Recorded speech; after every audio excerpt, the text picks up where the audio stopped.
How to change your name on Upwork. Hi everyone, welcome back to another video from Wake&Tech.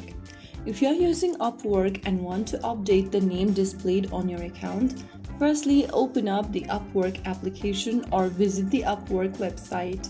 Make sure that you're signed into your account, and once signed in, from the main homepage, go to the top left corner and tap on your profile icon.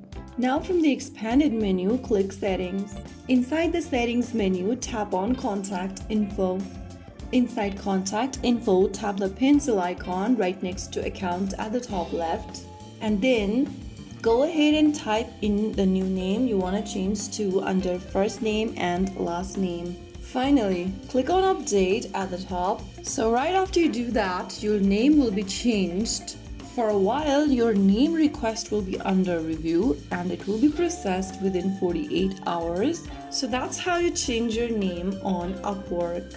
If you found the video helpful, don't forget to like, share and subscribe to our channel. I will be back again in the next video. Thank you for watching.